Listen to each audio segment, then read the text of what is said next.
सभी बच्चों को प्यार भरा नमस्कार। बेटा हम लोग सेमेस्टर एग्जाम के लेक्चर नंबर 11 पे आ गए हैं, लेकिन लेक्चर नंबर 11 एक तरह से पुराने लेक्चर का ही कंटिन्यूएशन है। वो कंटिन्यूएशन क्या है, देखो लास्ट अभी वैसे डिफरेंशियल इक्वेशन का आज लेक्चर नंबर 3 होने जा रहा है ये।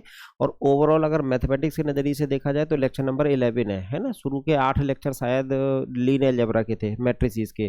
तो लेक्चर नंबर 3 में हम डिस्कस क्या करने जा रहे हैं बेटा, पुराना हमने जो लेक्चर पढ़ाया था वो nth ऑर्डर डेरिवेटिव पढ़ाया था।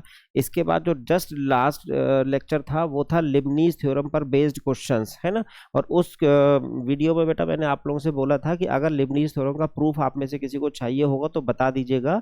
तो कमेंट में तो नहीं, लेकिन टेलीग्राम पर मेरे पास मैसेज आए कि हाँ सर हमारी यूनिवर्सिटी में लिबनीज थ्योरम का प्रूफ पूछा जाता है, तो उसको बता ही दीजिए।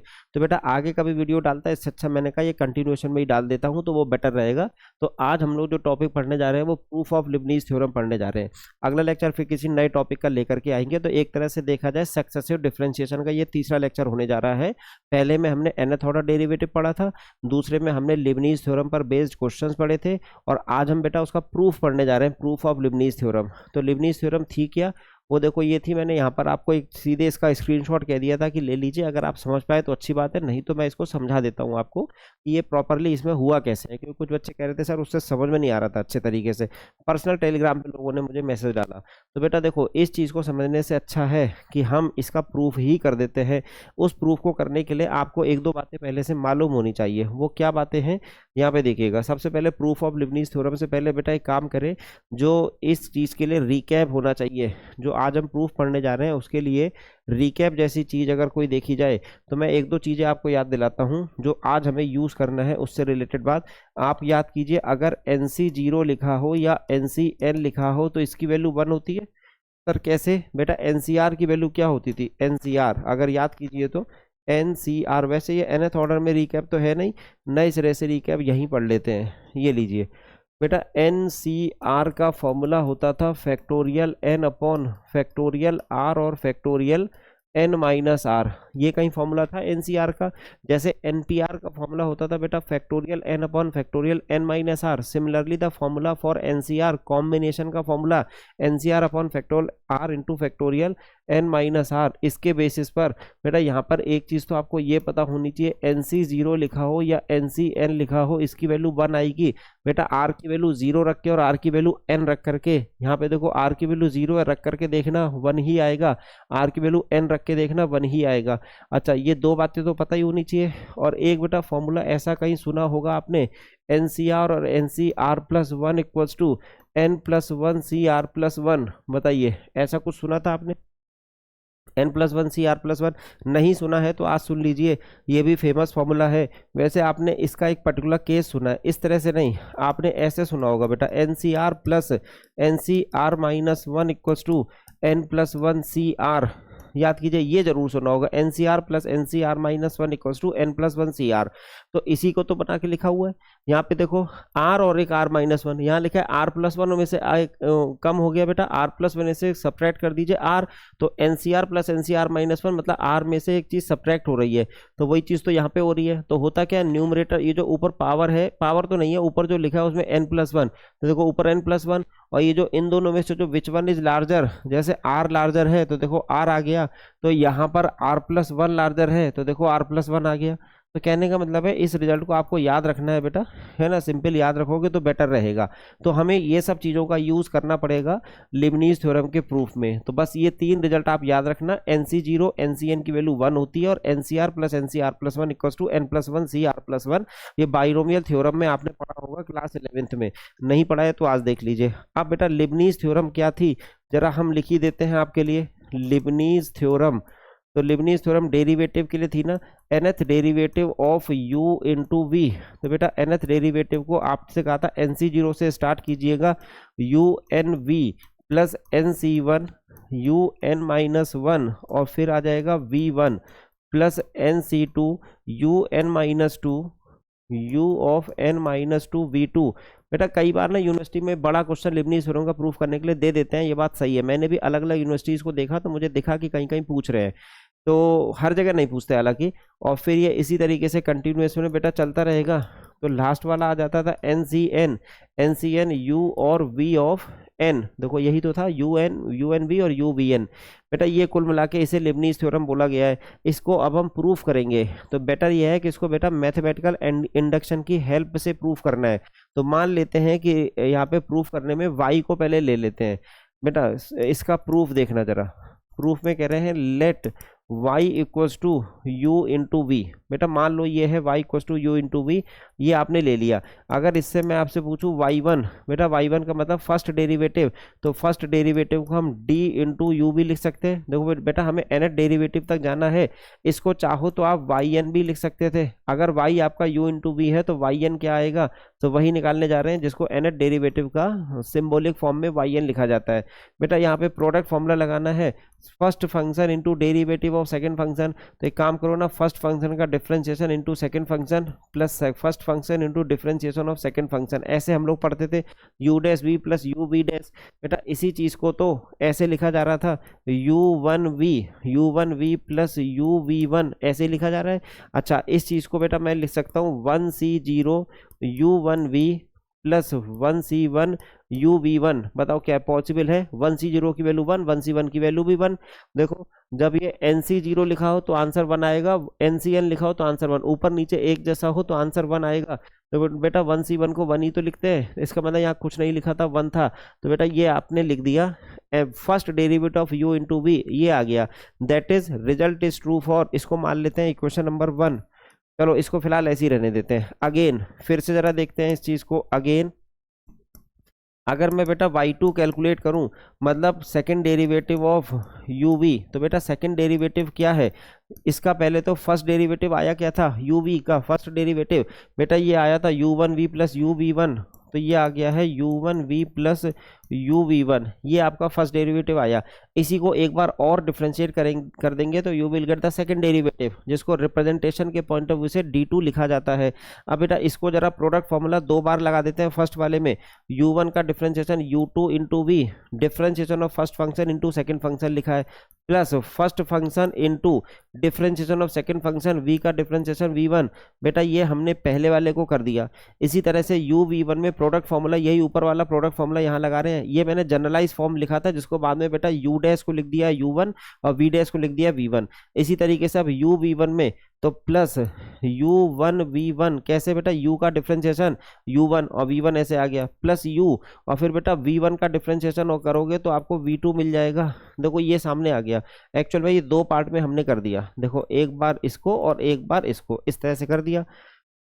अब क्या करें, अभी दिखाऊंगा मैं कैसे प्रूफ कर रहा हूं और किताबों में कैसे प्रूफ करा है। वैसे सही बताऊं आपको बेटा, किताब में ये जो प्रूफ करा हुआ है इसमें चाहे तो टीचर आपके नंबर काट सकता है। रीजन बताएं क्या है, सुन लीजिए क्या रीजन है। इन्होंने क्या करा है, n इक्वल्स टू 1 के लिए थ्योरम को सही मान लिया कि theorem is true for n equals to 1। देखो theorem is true for n equals to 1। Actual में देखो uv(n) मतलब ये nth डेरिवेटिव yn का निकाल रहे हैं। देखो y बराबर uv लेके चल रहे हैं जो हमने भी लिया है, और उसका nth डेरिवेटिव निकाल रहे हैं इस फॉर्मूले से। n इक्वल्स टू 1 के लिए ट्रू है, और बेटा डायरेक्टली इन्होंने n इक्वल्स टू k के लिए सपोज कर लिया कि theorem is true for n equals to 1, मतलब फर्स्ट डेरिवेटिव के लिए ट्रू है। फिर कह रहे हैं let it is also true for n equals to k, and then they have proved that it is also true for n equals to k plus 1। तो k के लिए सही है तो k प्लस 1 के लिए भी सही है, तो कह दिया थ्योरम प्रूफ हो गई। हमेशा ध्यान रखना बेटा, मैथमेटिकल इंडक्शन से अगर क्वेश्चन को करना है तो आप केवल n इक्वल्स टू 1 के बाद सीधे k लेके नहीं करोगे। अगर यहाँ कर दिया तो नंबर जरूर कटेंगे, अगर कोई सीरियसली चेक कर रहा है तो। हाँ हमेशा ध्यान रखना, मैथमेटिकल इंडक्शन से क्वेश्चन करना है तो पहले आप n इक्वल्स टू 1 के लिए प्रूफ करिए और फिर n इक्वल्स टू 2 के लिए प्रूफ करिए। दोनों के लिए जब प्रूफ हो जाए तब आप कह दोगे let it is true for n equals to k। क्योंकि कभी कभी क्या होता है, कोई थ्योरम n इक्वल्स टू 1 के लिए ट्रू होती है, k के लिए ट्रू एज्यूम करके k प्लस 1 के लिए भी ट्रू आ जाती है, लेकिन n इक्वल्स टू 2 के लिए ट्रू नहीं होती। ऐसा होता है बेटा, है ना। एक बहुत बड़ा क्वेश्चन है, मिस्ट्री क्वेश्चन था वो।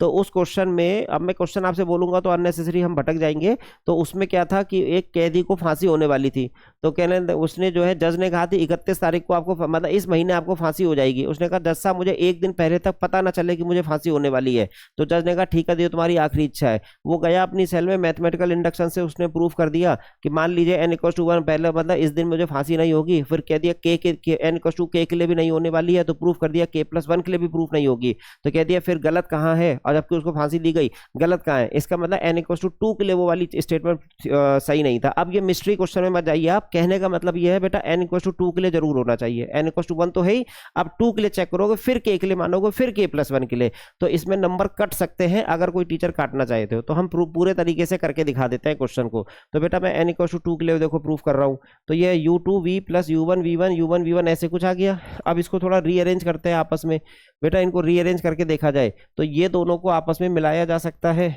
देखो अगर देखा जाए तो इन दोनों को आपस में मिलाया जा सकता है। तो मैं इसको फिर से लिख देता हूं, ये सामने आ गया आपका u2v प्लस u और u1v1 और प्लस uv2 ऐसा कुछ आ गया। बेटा अब याद देखो सेकंड ऑर्डर का डेरिवेटिव, जरा इसको सही तरीके से लिख दे। ये वाली चीज आप याद कीजिए, क्या मैं इसको 2c1 लिख सकता हूँ, 2 की वैल्यू 2c1, nc1 की वैल्यू बेटा n आती है। अच्छा एक चीज और यहाँ बता देनी चाहिए थी मुझे आपको कि nc1 कहीं लिखा हो nc1 तो इसकी वैल्यू n आएगी, और बेटा अगर nc2 लिखा हो तो वैल्यू क्या आएगी। अच्छा देखो मैथमेटिक्स वो बाइनोमियल थ्योरम की ये सब बातें भी मालूम तो होनी चाहिए भाई। nc1 की वैल्यू n आएगी और nc2 की वैल्यू, हाँ ये लास्ट लेक्चर में मैंने आपको दिखाया था, n × n-1/2 आ जाएगी। चलो जी, तो बेटा इस 2 को मैंने 2c1 लिख दिया है। इससे फायदा क्या होगा, पहले तो हमने एज इट इज लिख दिया है u1v1, और बेटा ये जो u2v है, याद देखिए u2v, इससे पहले लिख दिया इसको 2c0, कोई फर्क नहीं पड़ेगा, इसकी वैल्यू 1 होती है, और प्लस वो जो सामने लिखा हुआ है uv2, बेटा इसको लिख दिया 2c2, डिजाइन कर दिया क्वेश्चन को बस। तो अब बताइए क्या ये थ्योरम आपकी n=2 के लिए ट्रू हो गई? हमें तो लगता है कि ट्रू हो गई। आप चाहो तो इसको n=3 के लिए भी कर सकते हो, चाहो तो n=3 के लिए अभी दिखा सकते हैं। लाओ हम दिखा ही देते हैं, बहुत बढ़िया से ही दिखा देते हैं आपको। तो बेटा थ्योरम n=2 के लिए फिलहाल ट्रू है। अब जरा n=3 के लिए यही काम करते हैं, पेन का कलर बदल देते हैं। Now for n=3 y3 third derivative of uv, बेटा थर्ड डेरिवेटिव का मतलब है कि ये d ऑफ d² uv, मतलब आपने जो सेकंड डेरिवेटिव निकाला था उसकी वैल्यू यहाँ डाल दीजिए, उसको एक बार और डिफरेंशिएट कर दीजिए। तो बेटा सेकंड डेरिवेटिव इजी फॉर्म में लिखेंगे, सेकंड डेरिवेटिव ये रहा, और प्लस 2 u1v1 प्लस uv2 ऐसे कुछ लिखा हुआ है। अब बेटा इसको प्रोडक्ट फॉर्मूला जरा 3 बार लगा देते हैं हम यहाँ पर। तो बेटा पहले uv2 पे लगाते हैं, तो ये हो जाएगा u3v प्लस u2v1। देखो किसके लिए लिखा है हमने पहले, ये वाली चीज बेटा पहले इस वाले के लिए लिखी, अब दूसरे वाले के लिए देखो प्लस 2 टाइम्स, अब u1v1 को u2v1 plus u1v2 product formula लग गया इसमें, और प्लस आगे बेटा uv2 की जगह u1v2 और प्लस uv3 बेटा फिर से लग गया। अब जरा इसको फिर से रीअरेंज करें आपस में, बेटा ये आ गया u3v और प्लस u2v1 2 और 1 3 है, तो बेटा ये 3 टाइम्स u2v1। फिर देखो u1v2 ये 2 है वो 1 है, तो यहाँ पर भी लिख दिया 3 टाइम्स u1v2, और फिर आगे देखो uv3 ऐसा कुछ सामने आ गया। अब क्या करेंगे, इसको रीअरेंज करके देखते हैं, इसको किसी नए तरीके से लिखने की कोशिश करते हैं।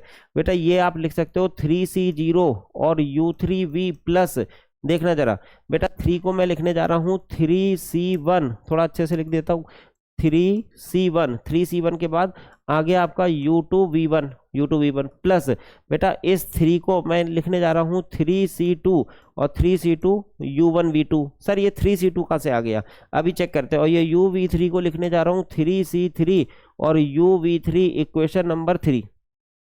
ये सब कहाँ से आ गए सर, देखो NCR=NCn-R, ऐसा कहीं फॉर्मूला पढ़ा था आपने, एक ये फॉर्मूला हो गया, चलो इसको बॉक्स में डाल दिया, और फॉर्मूला NCR=NCn-R, इसका मतलब क्लास 12th का बाइनोमियल थ्योरम आपको बहुत अच्छे से आनी चाहिए बेटा। ये फॉर्मूला कहीं सुना जरूर होगा आपने, NCR=NCn-R। इसी बेसिस पर बेटा यहाँ पर जब मैंने लिखा है 3c1, तो 3c1 बराबर 3 - 1 2 होता है, तो 3c2 आप चाहो तो इस फॉर्मूले से चेक कर लीजिएगा अलग से।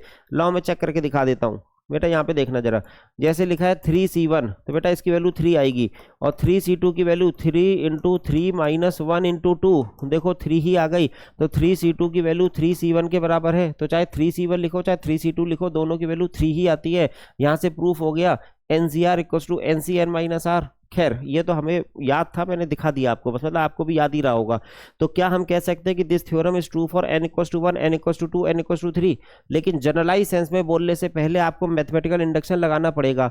तो लाओ मैं मैथमेटिकल इंडक्शन लगा देता हूँ। तो यहाँ पे नेक्स्ट लाइन में लिखते हैं hence theorem is true for, इसको हटा देते हैं, hence theorem is true for, या फिर ऐसे लिखते हैं that is theorem is true for, theorem is true for n equals to 1, 2 and 3। बेटा रैंडमली आपने 1, 2, 3 के लिए प्रूफ कर दिया, चलो कोई बात नहीं, लेकिन हमें n इक्वल्स टू k के लिए प्रूफ करना है। Let theorem is also true, theorem is also true for n equals to k। That is बेटा n इक्वल्स टू k के लिए ट्रू है, इसका मतलब जब हम इसमें y k की वैल्यू निकालेंगे तो क्या y k की वैल्यू वो निकलेगी? हाँ, तो पहले आपको सीधे सीधे एज्यूम कर लेना है y k इक्वल्स टू, मतलब ये kth derivative of u into v. बता सकते हो क्या है सर? ये होता है यू के वी प्लस के सी वन। बेटा ये के सी जीरो रहा होगा, के सी जीरो सर पूरा ही लिख दिया करो। चलो बेटा ये बात सही है, पूरा ही लिख देते हैं तो ज़्यादा अच्छा है। के सी जीरो यू के वी प्लस अगला है के सी one you k minus one, और ये वी वन है, अगला वी वन आएगा वी वन प्लस के सी to you k minus two, और ये वी टू आ जाएगा। बेटा के आ गया, के माइनस वन पे वी वन आ गया, वी टू आ गया। ऐसे ही और भी करें, लाओ एक बार और लिख देते हैं के सी three you k minus three we three and so on, और लास्ट वाला फिर के सी के u और v के।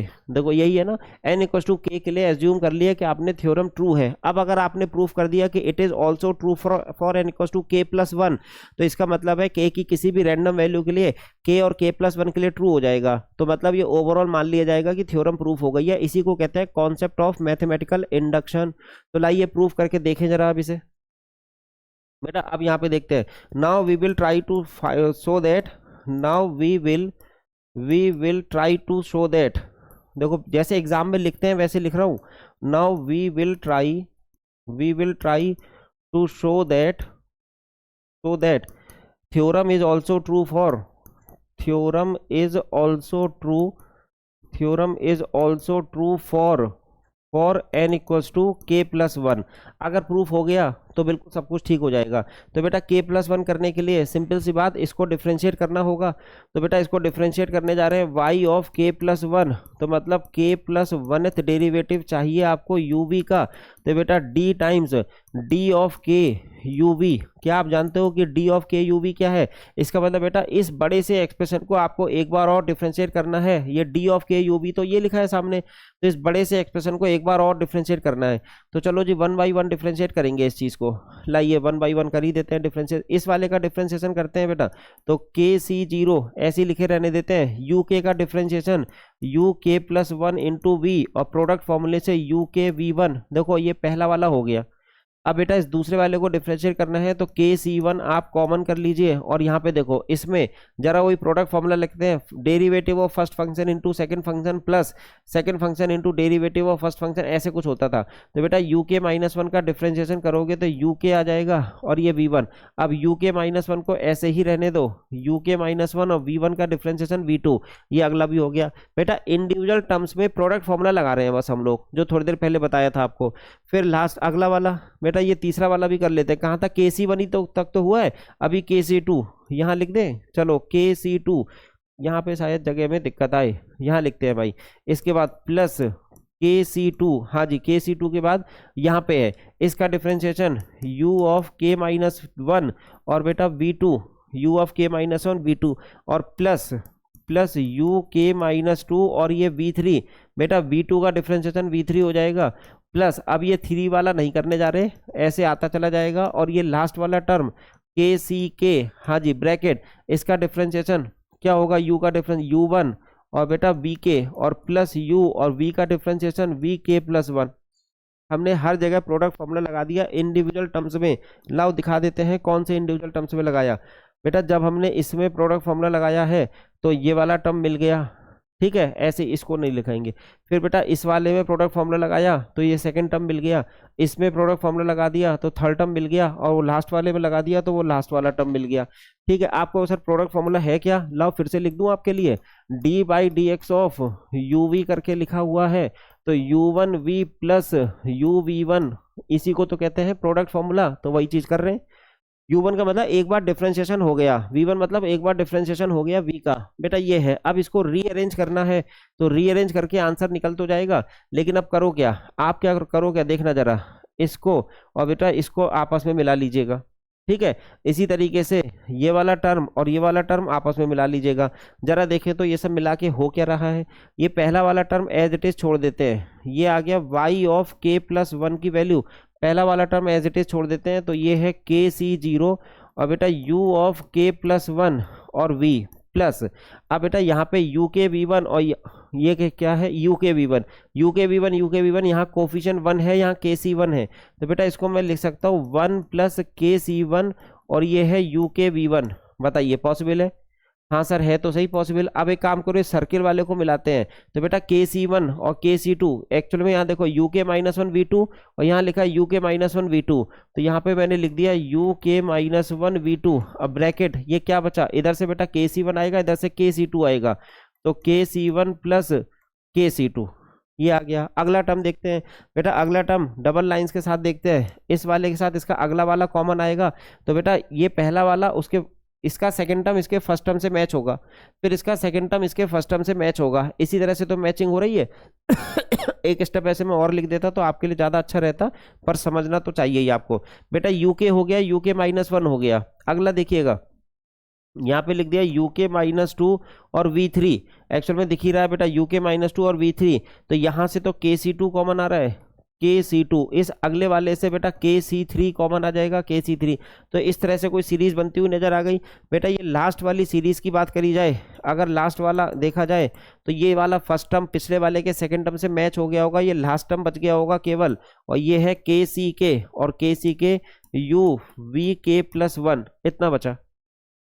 ठीक है, यहाँ तक के सी जीरो इस तरह से होता हुआ यहाँ तक आ गया। कोई प्रॉब्लम इसमें, मुझे नहीं लगता कि इसमें कोई प्रॉब्लम रही होगी। आगे देखेंगे बेटा, अब प्रॉब्लम ये है कि यहाँ पर इस वन को क्या लिखा जाए, सर वन को आप के सी जीरो लिख सकते हो, के सी जीरो प्लस के सी वन, के सी जीरो प्लस के सी वन ये लिख दिया हमने, और यू के वी वन प्लस, ये तो एज इट इज ही लिखा हुआ है फिर से बेटा, के सी वन प्लस के सी टू, के सी वन के सी to you k minus one और वी टू। अभी पहला वाला भी बता देंगे ये है क्या, के सी टू प्लस के सी थ्री और you k minus two we three. बेटा यहाँ तक तो ठीक है। अगर ये पहला वाला टर्म क्या होगा और लास्ट वाला टर्म क्या होगा, बस इसी में थोड़ी सी चालाकी है, अभी लास्ट वाले को भी रोका हुआ है। देखो है यहाँ पे देखना बेटा, इस जगह वो फॉर्मूला लगा रहे NCR plus NCR plus one, बेटा NCR plus NCR plus one equal to N plus one C R plus one. देखो NCR plus NCR plus one equal to N plus one C R plus one. इस फॉर्मूले को जरा लगा के देखें तो यहाँ पर NCR plus NCR plus one, बेटा लिखा है N plus one C R plus one, दोनों में से बड़ा कौन सा ये है, तो ये इन दोनों की जगह देखा जाए ऐसा कुछ आ गया यू के और बी वन। ठीक है, प्लस अब बेटा NCR plus NCR plus one, तो ये भी हो जाएगा के प्लस वन, इन दोनों से which one is larger, two is larger, तो ऐसे ले लेंगे two is larger than it should be u k minus one and v two. फिर से देखो एनसीआर प्लस वन, ये हो जाएगा k plus one C, which one is larger, three is larger, तो ये इस तरह से लिख करके you k minus two we three. तो भाई ये यू के लिए के प्लस वन के लिए प्रूफ होता हुआ नजर आया, लेकिन एक दिमाग लगा सकते हैं, सोचो इसमें पहले वाले टर्म को क्या लिख दिया जाए।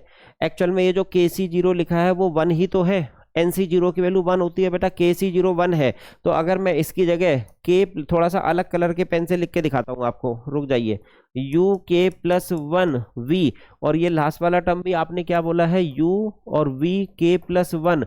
हाँ अलग कलर के पेन से मैं एक चीज लिख के दिखा रहा हूँ, देखना जरा बेटा, यहाँ पर अगर मैं इसको लिख देता के प्लस वन सी के प्लस वन, अरे सॉरी जीरो लिखना था, यू के प्लस वन सी के जीरो, के प्लस वन सी जीरो, इसकी वैल्यू क्या आएगी सर, इसकी वैल्यू भी वन आएगी। जैसे बेटा एन सी जीरो की वन होती है वैल्यू, तो चाहे के सी जीरो लिखो चाहे के प्लस वन सी जीरो लिखो, कोई फर्क ही नहीं पड़ा। सर ये बढ़िया हो गया। अच्छा एक काम करो, ऐसी के सी के की वैल्यू भी क्या होती है, 1 होती है। तो बेटा अगर मैं यहाँ पर भी k+1 सी k+1 लिख दूं तो क्या कोई वैल्यू में फर्क पड़ेगा, बताइए। इसकी वैल्यू भी 1 है, उसकी वैल्यू भी 1 है, तो ये हल्का सा मैनिपुलेशन हमने कर दिया। बेटा ये सारी चीजें उस डायग्राम में जो अभी दिखाया था ना, बहुत से बच्चों को समझ में नहीं आ रही थी, इसलिए मैंने ऐसा लिख दिया। अब बताइए यहाँ पर ये देखा जाए तो ये तो सीरीज ही बन गई हमारी, k+1 C0 U k+1 V plus, और एज इट इज चलता चला जा रहा है। और ये लास्ट वाला टर्म देखिएगा, plus k+1 C k+1, k+1 C k+1 और U V k+1। बताइएगा क्या ये रिजल्ट आपका y k+1 के लिए सही हो गया है, k+1। बेटा जब k के लिए था तो देखो KC0 से स्टार्ट करके KC k तक गया था। यहाँ पे देखो जब k+1, मतलब k+1 का मतलब क्या है, k+1 टाइम्स डिफरेंशिएशन हो रहा है, तो ये k+1 से स्टार्ट होकर के k+1 C0 से स्टार्ट होकर k+1 C k+1 तक गया है।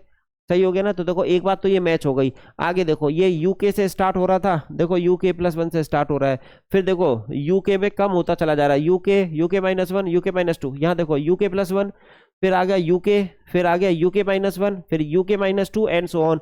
v में देखो बेटा v1 v2 v3 इंक्रीज हो रहा है, देखो v1 v2, ये रहा v2 v3 और लास्ट वाला vk+1, जैसे vk था तो लास्ट में vk+1 तक आ गया। It means your theorem is also true for n equal to k+1, मतलब k+1 डेरिवेटिव के लिए भी सही हो गया मामला।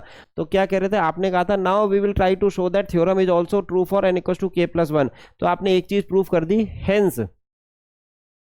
Hence we have proved that, hence we have proved that, ऐसे ही लिखोगे आप एग्जाम में, we have proved that theorem is also true, theorem is also true for n equals to k+1 if it is true for, if it is true for n equals to k।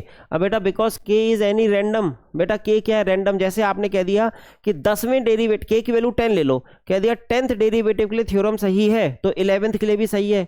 अच्छा k को 15 ले लेते हैं, 15th derivative के लिए सही है तो 16th डेरिवेटिव के लिए भी सही है। जैसे 1 2 3 के लिए सही थी तो बेटा 3 के लिए सही है तो 4 के लिए भी सही होगी, 4 के लिए सही है तो 5 के लिए भी सही हो जाएगी, 5 के लिए सही है तो 6 के लिए भी सही हो जाएगी। तो रैंडमली nth डेरिवेटिव के लिए ये मामला ठीक हो गया। तो क्या लिख दिया, हेंस बाई, देखो इसी चीज को लिखते हैं, hence by principle of mathematical induction, hence by principle of mathematical induction, mathematical induction theorem is true for any value of n, मतलब n मतलब कितनी भी बार आप डिफरेंशिएट करोगे वो थ्योरम आपकी वैलिड रहेगी, प्रोडक्ट फॉर्मूला वाला। तो बेटा ये है उसका प्रूफ। तो सबसे अच्छा तरीका क्या था, जब k के लिए मान के k+1 के लिए आपने ये बीच में थोड़ा सा रीअरेंजमेंट करा है, उसके बेसिस पे निकाल दिया आपने। अच्छा इसमें भी ज्यादा जरूरी बात क्या थी बेटा, 1 और 2 के लिए दिखाना बहुत जरूरी है। हमने तो आपको लिबर्टी लेने के लिए 3 के लिए भी दिखा दिया। देखो जब हमने का प्रूफ कर ही रहे हैं तो ढंग से कर दें, 1 के लिए ट्रू है, 2 के लिए ट्रू है, 3 के लिए ट्रू है, और k और k+1 के लिए भी ट्रू आ गई, तो 4 के लिए ट्रू, 5 के लिए ट्रू, 6 के लिए ट्रू, ओवरऑल ट्रू। तो हो गया बेटा। अगर आपको ये बाइनोमियल थ्योरम की, ये बाइनोमियल डिस्ट्रीब्यूशन, सॉरी ये क्या है, बाइनोमियल, हाँ क्लास 12 में बाइनोमियल थ्योरम से रिलेटेड चीजें अगर नहीं मालूम है तो फिर बेटा ये वाली चीज नहीं हो पाएगी। और यही चीज यहाँ पे मिसिंग थी, इसमें खाली n इक्वल टू 1 लेकर के सीधे k मान के k+1 के लिए कर दिया। तो बेटा ये तरीका गलत है, क्योंकि मैंने आपको एक एग्जाम्पल बोला था, हालांकि आपके अंदर क्यूरियोसिटी आई होगी बेटा, वो जो कैदी था ना, वो सच्ची घटना है कि उसने ये तो प्रूफ कर दिया था कि मुझे फांसी नहीं दी जा सकती, लेकिन यह है कि दे दी गई थी। कारण क्या है कि उसने n इक्वल टू 1 लेकर के k और k+1 से साबित कर दिया था कि फांसी मुझे नहीं दी जा सकती महीने में, 31 दिन का महीना हो तो। लेकिन अगर वो n इक्वल टू 2 के लिए चेक करता तो गड़बड़ हो जाता, मैथमेटिकल इंडक्शन फेल हो जाता। खैर तो यहाँ गड़बड़ होने के चांस थे, वो सही हो गए। आगे बढ़ सकता हूँ मैं बेटा, ये थ्योरम तो प्रूफ हो गया। अब इसी बहाने देखो एक काम और करने हैं। लास्ट लेक्चर पे हमने आपको एक होमवर्क क्वेश्चन दिया था, तो बेटा वो होमवर्क क्वेश्चन को यहाँ हम करा देते हैं, क्योंकि कुछ बच्चे कहते हैं कि सर होमवर्क क्वेश्चन का आंसर क्या होगा। वैसे तो वो आपको खुद करना चाहिए, लेकिन यहाँ पे मैं करा देता हूँ, प्रैक्टिस हो जाएगी इसी बहाने। तो देखो ये है वो होमवर्क क्वेश्चन, देखो ये था वो साइन इनवर्स x का होल स्क्वायर, और इसी में आपको yn0 भी निकालना है। लो फटाफट इसको ट्राई करके देखते हैं। याद है ये होमवर्क क्वेश्चन था, लो दिखा देता हूँ मैं, 1 2 करेक्शन आपके सामने रखता हूँ बेटा। सबसे पहले लास्ट लेक्चर जो था लिबनीज थ्योरम का, देखो ये था, एक तो ये क्वेश्चन हल्का था, आपने कर लिया होगा। बेटा ये तीसरा वाला भी हल्का क्वेश्चन था, कर लिया होगा। इसमें हो सकता है कुछ बच्चों को दिक्कत हुई है खासतौर पे y n0 निकालने में। बेटा ये y बराबर साइन इनवर्स x का होल स्क्वायर, और कह रहे हैं प्रूव दैट, ऐसे करके करना था प्रूफ, और फिर कह रहे हैं उसकी हेल्प से y n0 भी बता दीजिए। तो लाइए इसको भी हम निपटाई देते हैं। और उससे पहले बेटा एक करेक्शन भी था। अगर आप देखोगे हमारा लेक्चर नंबर 9, ये तो लेक्चर 10 था, लेक्चर नंबर 9 में एक बच्चे ने हमको बताया था, जब हम nth डेरिवेटिव बता रहे थे तो ये तो ठीक था, उसमें हमसे बेटा एक सिली मिस्टेक हुई थी। देखो मैं ओपनली बोल रहा हूं, ये प्लस था, यहाँ मैं माइनस लिख गया था। देखो आपके सामने टाइपिंग में माइनस, देखो ऊपर प्लस ही लिखा है, लेकिन यहाँ गलती से फिर से दिखा दूं, ये देखो ये माइनस लिखा हो, गलती हो गया ना, ये प्लस होगा प्लस। तो बस एक ये करेक्शन और था। कुछ बच्चे कहने लगे कि सर ये प्लस होना चाहिए, तो बेटा वो तो लिखते समय टाइपिंग एरर हो जाती है ना, जैसे टाइपिंग में होते वही है, तो वो प्लस ही है, वो बात सही है। इसको तो कर ही लोगे आप। ये याद है कैसे होना था, भूल गए सर हम। बेटा nth derivative of 1 upon ax plus b, याद कीजिए क्या था, minus 1 to the power n factorial n a to the power n upon ax plus b to the power n plus 1, इसका nth डेरिवेटिव यही तो था। तो बेटा यही वाला तो हमने यहाँ अप्लाई करा था। देखो जब इसको हमने पार्शियल फ्रैक्शन में कन्वर्ट करा तो ऐसा कुछ आ गया। अब ये पहले वाले में ये फॉर्मूला लगा दो, दूसरे वाले में भी यही फॉर्मूला लगा दो। तो देखो माइनस 1 की पावर n और फैक्टोरियल n, तो ऊपर से कॉमन आ जाएगा, कॉमन आ रहा है, और नीचे जो भी लिखा था बेटा उसकी पावर n प्लस 1 होती है, देखो n प्लस 1, बस ये हम माइनस लिख गए थे, इसको प्लस कर लो, और 1/2 है, पार्शियल फ्रैक्शन की वजह से कॉमन आ जाए, तो करेक्शन हो गया। मेन टारगेट बस हमारा ये है कि ये साइन इनवर्स एक्स का होल स्क्वायर के लिए जरा y n0 निकाल के आपको दिखा देते हैं, तो एक पूरा चैप्टर ही कंप्लीट सा हो जाएगा। ठीक है, लाओ इसकी प्रैक्टिस करते हैं। लिबनीज थ्योरम का प्रूफ तो आपने कर ही लिया। चलो यहाँ पे देखो भाई, ये है क्वेश्चन साइन इनवर्स एक्स, और ये प्रूफ करना है। हमने कहा था first we will try to find a relationship between y2, y1 and y। तो यहाँ पे स्टार्टिंग करने के लिए बेटा ये जो है y की वैल्यू आपको क्या दी हुई है, y की वैल्यू दी हुई है साइन इनवर्स x का whole square, sine inverse x। इसी जगह जरा आप मुझे एक काम करो, सबसे पहले तो इसको डाल दो इक्वेशन 1, और इसी जगह बेटा मुझे ना आप y0 की वैल्यू बता दो। साइन इनवर्स 0 0 होता है, 0 आगे इसकी नीड होगी। बेटा अब इसको डिफरेंशिएट करते हैं, मतलब y1, तो इसका डिफरेंशिएशन होगा 2 साइन इनवर्स x। और बेटा फिर प्रोडक्ट फॉर्मूले से क्या होता है, चेन रूल से हो जाता है साइन इनवर्स x का डिफरेंशिएशन 1/1 माइनस एक्स स्क्वायर। इतने में किसी को प्रॉब्लम? सर कोई प्रॉब्लम नहीं। बेटा यहीं पर जरा मुझे y10 भी बता दीजिए, आगे नीड तो होनी है y10, x को 0 रखो, x को 0 रखो। बेटा ये 1/1 हो गया, साइन इनवर्स 0 0 होता है, 0/1, ये 0 ही आएगा। खैर अब इसको रीअरेंज करने जा रहे हैं। बेटा लेफ्ट हैंड साइड में ले जाते हैं 1 माइनस एक्स स्क्वायर, और y1 इक्वल्स टू 2, और ये लिखा हुआ है साइन इनवर्स x। क्या करेंगे, दोनों तरफ स्क्वायर, तो 1 minus x square y1 square equals to 4, और बेटा मैंने लिख दिया साइन इनवर्स x का होल स्क्वायर। इतना सही है? बताइए, दोनों को स्क्वायर कर दिया तो ये आ गया 4, ये यही आएगा, 2 का स्क्वायर 4 ही होगा। हाँ जी हाँ, 2 का स्क्वायर 4। अच्छा, और साइन इनवर्स एक्स का होल स्क्वायर को बेटा फिर से y लिखा हुआ है, देखो ये 4y हो गया, और ये है 1 माइनस एक्स स्क्वायर और y1 स्क्वायर, इसको मान लो इक्वेशन 2। अभी तो y1 और y में रिलेशनशिप आई है। अब बेटा फिर से एक बार और डिफ्रेंशिएट करेंगे, you will get a relationship in between y2, y1 and y। तो बेटा अगेन डिफ्रेंशिएटिंग, अब यहाँ पे जरा इसको डिफ्रेंशिएट करने जा रहे हैं प्रोडक्ट फॉर्मूले से। तो 1 minus x square y1 square का डिफरेंशिएशन 2y1, और बेटा y1 का y2, चेन रूल। अच्छा प्लस, अब ये है पहले वाले का डिफरेंशिएशन माइनस 2x, 1 का तो 0 होता है, और ये है y1 स्क्वायर, ये हमने लेफ्ट हैंड साइड को डिफरेंशिएट कर दिया। अब बेटा राइट हैंड साइड का डिफरेंशिएशन तो बस 4y1 है, 4y1 है, सिंपल। क्या करेंगे, 2y1 से डिवाइड करते थे, याद कीजिए, हर जगह 2y1 से डिवाइड कर दें अगर, तो बेटा इधर बच जाएगा आपका 1 माइनस एक्स स्क्वायर y2। यहाँ देखो 2y1 से डिवाइड, इसमें बेटा 2 और y1 से डिवाइड करेंगे तो ये बचेगा क्या, माइनस एक्स y1। चेक कर लो, एक y1 कट गया, 2 कट गया, x इंटू y1।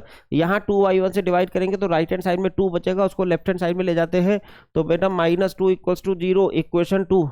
ये देखो यहाँ पर आपके सामने ऐसा कुछ मिल गया आपको, ये है वो इक्वेशन। जब मैंने आपको हिंट दी थी तो क्या यही चीज लिखी थी, याद करो, जब मैंने आपको हिंट दी थी तो क्या यही चीज लिखी थी? बेटा ये देखो लिखा है 1 minus x square y2 minus x y1 minus 2 बराबर 0। देखो यहाँ तक आ गया, इसका मतलब इसका nth डेरिवेटिव भी आ जाएगा, है ना। तो वो एक तरह से ये फायदा हुआ इस लेक्चर से कि आपको होमवर्क क्वेश्चन का आंसर भी यही होता हुआ दिखाई दे रहा है। है ना। चलो ये है बेटा इक्वेशन 2।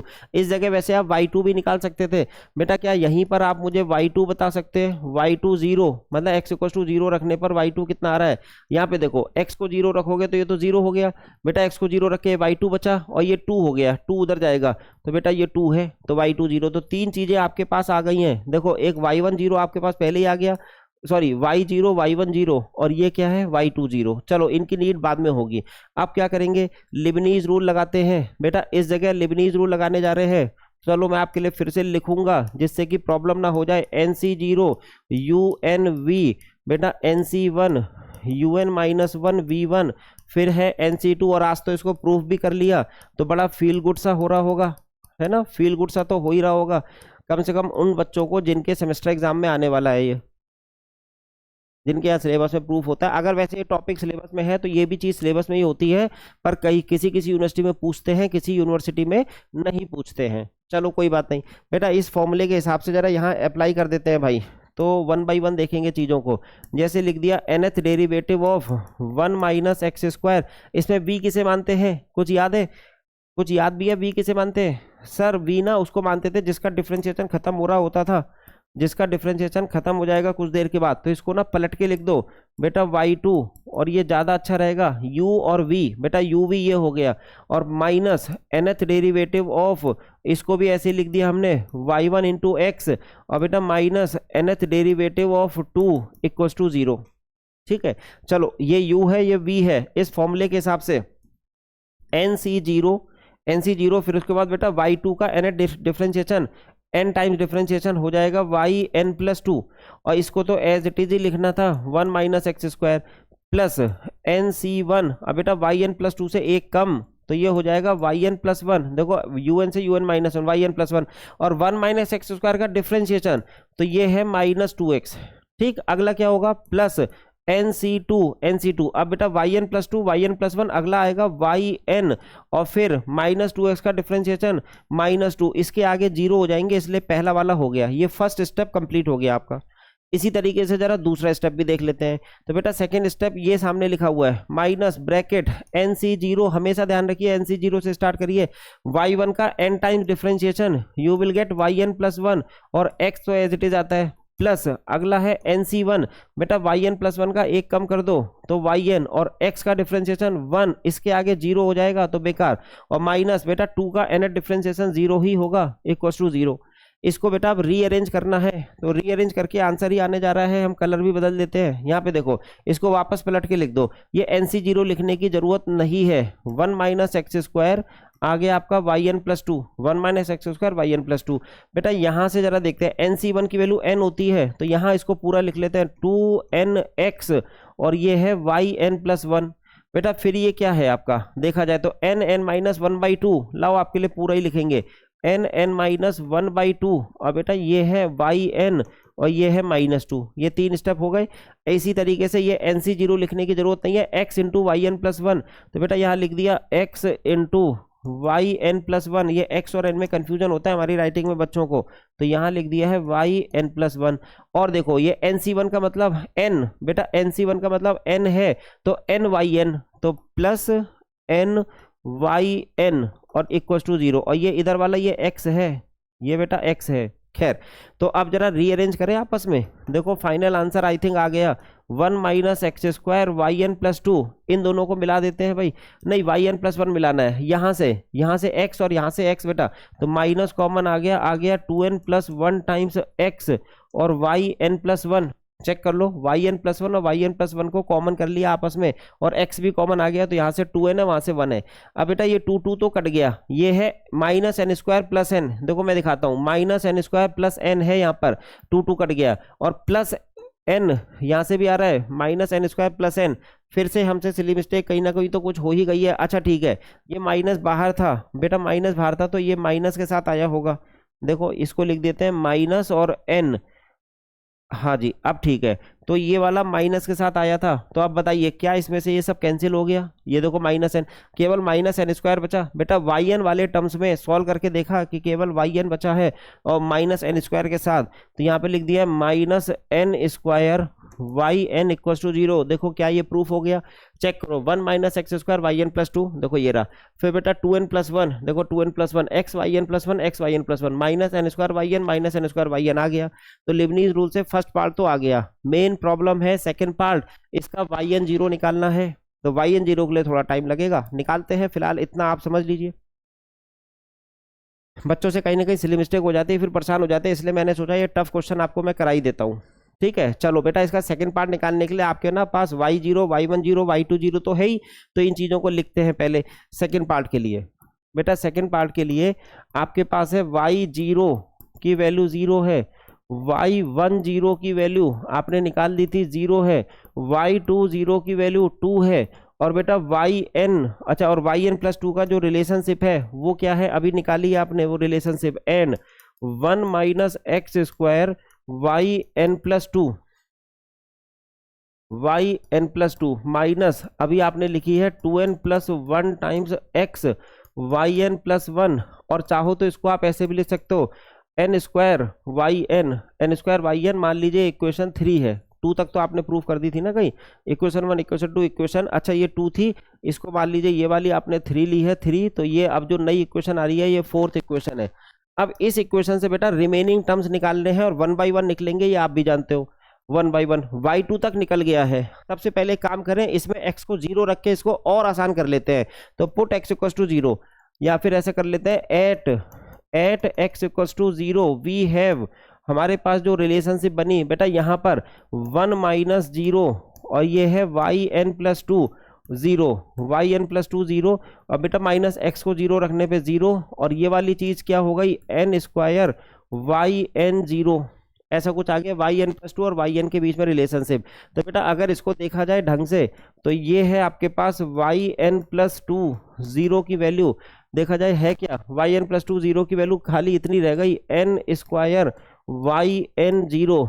चलो इक्वेशन 5, यहीं से जरा 1 बाई 1 वैल्यूज आ जाएंगी, आप जानते हो पहले n कहाँ से स्टार्ट करें बेटा, n इक्वल टू 2 तक तो आपको पता है, देखो n इक्वल टू 2 तक तो पता है, तो क्या करेंगे पुट n इक्वल टू इस इक्वेशन में, ये जो इक्वेशन आई है मेन इक्वेशन तो ये है, इस इक्वेशन में n इक्वल टू 1 से स्टार्ट कीजिए, पुट n इक्वल टू 1, बेटा n इक्वल टू 1 रख रहे हैं तो यहाँ आने जा रहा है y3 0, तो y3 0 वहाँ पे n इक्वल टू 1 रखने जा रहे हैं बेटा 1 स्क्वायर और y1 0, और y1 0 आप जानते हैं, देखो 0 आया था तो 0 ही लिख लिया। एक काम करते हैं ऑड वाले अभी रख लेते हैं पहले, पुट n इक्वल टू 3 रखने जा रहे हैं, इस जगह n इक्वल टू 3 रखोगे तो ये 5 हो जाएगा, तो y50 क्या आ गया चेक करते हैं जरा, y50 equal to 5 square, sorry n को तो 3 रखा गया था, n इक्वल टू 3 स्क्वायर, और ये है बेटा y30, बेटा y30 अभी अभी 0 निकाला है तो ये भी 0 हो गया। अगला देखिए पुट n इक्वल टू 5, तो इट शुड बी y70, तो बेटा y70 आ जाएगा y5 स्क्वायर और y50 अभी आपने 0 निकाल दिया, ये भी 0, इसका मतलब इस तरह से सारे 0 आ जाएंगे ऑड पर, बेटा n की ऑड वैल्यूज पर ये 0 आ जाएगा, तो यहाँ पे लिख देंगे that is when n equals to odd yn 0 equals to 0। इतना आधा पार्ट तो देखो प्रूफ हो गया। अभी E1 पे चेक करना है कि E1 पे क्या होगा, तो बेटा E1 भी रखोगे, अब पुट n इक्वल्स टू 2, अब बेटा n इक्वल्स टू 2 इसमें रखने जा रहे हैं, तो देखो y4 इक्वल्स टू, एक सेकेंड है, y4 और 0 इक्वल्स टू, बेटा n को 2 रखे y4 0, ये हो गया आपका 2 स्क्वायर, और ये है y2 0, बेटा 2 स्क्वायर y2 0 पे आप 2 स्क्वायर इंटू 2 लिख सकते हो, 2 स्क्वायर इंटू 2, किसी को प्रॉब्लम, इसको चाहूँ तो मैं 2 इंटू 2 स्क्वायर भी लिख दूँ पलट के, कोई फर्क नहीं पड़ेगा। अब देखो अगला बेटा n इक्वल्स टू 3 पे तो हो गया है, अब n इक्वल्स टू 4 पे देखते हैं, तो ये आ जाएगा y60, तो बेटा n इक्वल्स टू 4 यहाँ रखना है, तो यहाँ पे 4 स्क्वायर बनेगा, 4 स्क्वायर, और ये हो गया y40। अब y40 क्या निकाला है आपने बताइए, y40 बेटा अभी y40 आपने ये निकाला है भाई 2 स्क्वायर इंटू 2, तो मैंने लिख दिया 2 स्क्वायर इंटू 2, इसको पलट के लिख देता हूँ 2 इंटू 2 स्क्वायर इंटू 4 स्क्वायर, अभी पैटर्न बनता हुआ नजर आएगा आपको। अब देखिए पुट n इक्वल्स टू 6, तो बेटा अब y80 आने वाला है, y80 तो ये हो जाएगा 6, यहाँ पे 6 रखो, यहाँ 6 रखो, तो 6 स्क्वायर y60, बेटा 6 स्क्वायर y6 क्या है, ये रहा y60, 4 स्क्वायर 2 स्क्वायर, तो बेटा 4 स्क्वायर 2 स्क्वायर इंटू 2, पलट के लिख देते हैं 2 into 2 square into 4 square into 6 square. ठीक है, इतनी बातें हो गई बेटा। इस तरीके से कंफर्मेशन आ गया। व्हेन n इज इवन, बेटा n इवन होने पर yn 0, जरा इसके हिसाब से देखो 2 into 2 square into 4 square into 6 square. अच्छा बताइए जरा बेटा, जब y4 था तो 2 स्क्वायर तक गया, y6 है तो 4 स्क्वायर तक गया, y8 है तो 6 स्क्वायर तक गया, तो yn होगा तो कहाँ तक जाएगा, n-4 whole square n-2 whole square, यहाँ तक जाएगा। तो बेटा ऑड और इवन पे आपको वैल्यूज पता चल गई। क्या ये चीज़ प्रूफ हो गई? ऑड पर yn 0 0 है और इवन पे बेटा yn 0 ऐसा कुछ निकल के आ रहा है। ऑड और इवन पे देखो हमने प्रूफ कर दिया। क्या यही चीज़ आपको प्रूफ करनी थी? चेक कर लें एक बार, देखें तो जरा। हाँ भाई, अच्छा रुक जाओ, यहाँ पे कुछ नहीं, मैं होमवर्क क्वेश्चन में दिखाता हूँ यही चीज़ आपको प्रूफ करनी थी कि नहीं करनी थी। चेक करेंगे होमवर्क क्वेश्चन में। ये देखो ऑड पर बेटा देखो yn 0 की वैल्यू 0 है और इवन पर यहाँ देखिए 2 स्क्वायर 4 स्क्वायर 6 स्क्वायर से लेकर के n-2 के होल स्क्वायर तक आप गए हैं। प्रूफ तो हो गया। तो बहुत बड़ा क्वेश्चन जब होता है तो ऐसे क्वेश्चन हो जाता है। खैर ये जो टफ क्वेश्चन था मैंने करा दिया, वो बहुत हल्का क्वेश्चन है और ये वाला भी बेटा हल्का ही क्वेश्चन है ना। तो ये दोनों तो आप कर ही लिए होंगे मुझे उम्मीद है। जिसमें मुश्किल थी वो मैंने आपको सामने करा के रख दिया। एक बार और हल्का सा देख लेते हैं, एक बार फाइनल कंक्लूजन देख लेते हैं कि इसमें फाइनल कंक्लूजन क्या आया। तो बेटा जब ऐसा क्वेश्चन आता है, देखो सिखाया था आपको, ऐसा क्वेश्चन आता है तो सबसे पहले जो yn+2 और yn में रिलेशनशिप है तो first try to find a relationship between y2 y1 और जो भी है ऐसी रिलेशन। इसको फिर लिबनीज रूल से डिफरेंशिएट कर दीजिए, n डिफरेंशिएशन कर लीजिए, nth differentiation by using Leibniz rule, और ये होता चला जाएगा, रिजल्ट आ जाएगा। फिर अगर आपसे yn 0 रखा है तो बेटा पहले अपना y0 y1 0 y2 0 स्टार्टिंग में रख लो, क्योंकि वो जो लिबनीज रूल से रिजल्ट आया है वहां से बेटा y3 y4 y5 इन सब की वैल्यूज निकलेगी, पुट n = 1 2 3 4 रख करके। तो एक पैटर्न आपको मिल जाता है। उस पैटर्न को आपने देखो यहाँ देख लिया और बात भी समझ में आ गई होगी। हालांकि आज का मेन लेक्चर हमारा क्या था, लिबनीज थ्योरम का प्रूफ। तो बेटा ये है देखो वो लिबनीज थ्योरम का प्रूफ जो मैंने काफी डिटेल में आपको समझा दिया। तो इसको देखा जाए तो बहुत अच्छे से समझा दिया। अगर आपने ये पूरा कर दिया है और मान लो 10 मार्क्स का क्वेश्चन है तो जस्ट जोकिंग कि हो सकता है एग्जामिनर आपको 12 नंबर दे दे, 10 में से 12 नंबर कैसे देगा, उसमें तो नहीं दे पाएगा, किसी दूसरे क्वेश्चन में लिबर्टी कर देगा वो मार्किंग में थोड़ा सा रीजन, क्योंकि वो सोचेगा बच्चे ने काफी मेहनत करी है भाई, 1 के लिए 2 के लिए 3 के लिए सब दिखाया, फिर के लिए माना, k+1 के लिए प्रूफ कर दिया है ना। तो ओवरऑल हमारा रिजल्ट प्रूफ हो गया। ठीक है, चलो समरी क्या है, फटाफट समरी देखें इसकी फटाफट। बेटा आपको जो मेन चीज आपने सीखी वो ये सीखी है कि एक तो आपका NC0 और NC1 की वैल्यू 1 होनी चाहिए। दूसरी बात NC1 और NCn-1 की वैल्यू n होती है। बेटा NC2 और NCn-2 की वैल्यू आती है n इंटू n-1/2। ये तो आपने अभी कहीं ना कहीं रिजल्ट यूज करे थे। और रिजल्ट क्या देखा था आपने, एक रिजल्ट ये देखा था कि NCR की वैल्यू NCn-R के इक्वल होती है, और एक रिजल्ट आपने और देखा था NCR प्लस NCR+1 है तो n+1 CR+1। ये वाली चीज ज्यादातर आपने यही वाला रिजल्ट यूज करा था मैथमेटिकल इंडक्शन में। बेटा जब यहाँ तक आपने वीडियो देख ही लिया है तो आपको एक बोनस टिप दे देता हूँ। बोनस टिप, इतना तक तो आपको पता ही था, एक बोनस टिप भी सुन लो, क्योंकि जो बच्चे यहाँ तक वीडियो देखें इसका मतलब काफी सिंसियर हैं, तो उनको एक बोनस टिप दे रहा हूँ। बेटा मान लो 11C4 निकालना है तो एक तरीका तो ये है कि आप NCR का फॉर्मूला लगाइए। NCR का फॉर्मूला फैक्टोरियल R और फैक्टोरियल n-R, बताइए ये है ना फॉर्मूला, मत लगाइए इसका शॉर्टकट। देखो बोनस टिप, एक तरीका तो बोरा मत करिए, आप क्या करो 11 इंटू 10 इंटू 9 इंटू 8 करो और नीचे आप लिख दो 4 से लेके 1 तक 4 3 2 1, यही आंसर है। चेक करके देख लेना, यही आंसर है कंफर्म 11C4 की वैल्यू। अरे सर ये तो बहुत मजेदार है। अगर हम इस तरह से 15C3 की वैल्यू निकालना चाहें तो बेटा ये देखो क्या है 15 इंटू 14 इंटू 13, बस 3 टर्म, 3 है ना तो 3 टर्म्स लिखो और नीचे 3 इंटू 2 इंटू 1, यही आंसर आ जाएगा। जब हम कंपटीशन में परमुटेशन कॉम्बिनेशन पढ़ाते हैं तो वहां इसको शॉर्टकट ट्रिक की तरह सिखाते हैं आपको। मैंने कहा लाओ बोनस दे देता हूँ एक आपको। सर इस तरह से अगर मुझे 22C18 निकालना पड़ गया तो मैं क्या करूंगा, चलो 19 की बात करते हैं, 18 तो ज़्यादा है, 22C19। सर इस तरह से तो ये बहुत बड़ा हो जाएगा, नहीं ये वाला फॉर्मूला भी तो है NCR = NCn-R। तो बेटा पहले ये वाला फॉर्मूला लगाओ ना। इस तरह बड़ा क्वेश्चन करने के बजाय 22C 22C 22 माइनस 19, देखो NCR equal to NCR minus R, ये हो क्या गया 22C3। अब बेटा 22C3 कैसे लिखोगे, 22 इंटू 21 इंटू 20/3 इंटू 2 इंटू 1, हो गया बोनस। इसी को मैंने कहा था बोनस है। इतनी देर तक बच्चे ने पढ़ा है तो कम से कम उससे कुछ फायदा तो मिले। ठीक है, एग्री कर गए, बढ़िया लेक्चर तैयार हो गया बेटा आपका। ये आपका मैंने करेक्शन करा दिया, पुराने वाले एक होमवर्क क्वेश्चन में या माइनस की जगह प्लस मेरे को लिखना चाहिए था फाइनल आंसर में, उसका रीजन वो सामने है। और बेटा ये मैंने एक होमवर्क क्वेश्चन कराया, बाकी तो आपने कर ही लिए, तो मतलब आज के लिए कोई प्रॉपर होमवर्क नहीं है आपका। अगले लेक्चर में बेटा हम फिर किसी नए वीडियो के साथ मिलेंगे आपके साथ। और अभी thanks to all of you, good day to all of you, उम्मीद है कि आपने एंजॉय किया होगा। फिर मिलते हैं, थैंक्स।